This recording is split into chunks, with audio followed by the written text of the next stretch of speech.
Ouverte le 6 novembre dernier à Sharm el-Sheikh en Égypte, la conférence de l'ONU sur le climat est devenue l'une des COP les plus longues de l'histoire en prenant fin dimanche.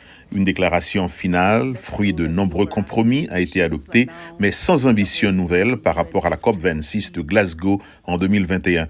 Cette édition a cependant vu l'adoption d'une résolution historique sur la compensation des dégâts du changement climatique subis par les pays pauvres.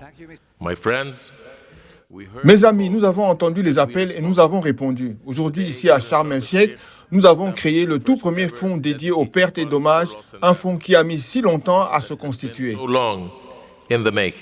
Monsieur Choukri a ajouté que ça n'a pas été facile, mais la COP27 a rempli sa mission.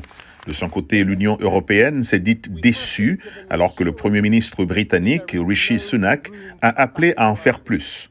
Pour Antonio Guterres, secrétaire général de l'ONU, il est impératif de réduire drastiquement les émissions maintenant, et c'est une question à laquelle cette COP n'a pas répondu.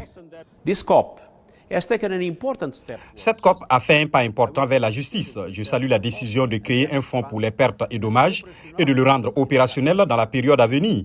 De toute évidence, cela ne suffira pas, mais c'est un signal politique indispensable pour reconstruire la confiance brisée. Les voix de ceux qui sont en première ligne de la crise climatique doivent être entendues. Le ministère sud-africain de l'Environnement a salué un progrès, mais réclamé une action urgente pour assurer le respect des obligations des pays développés.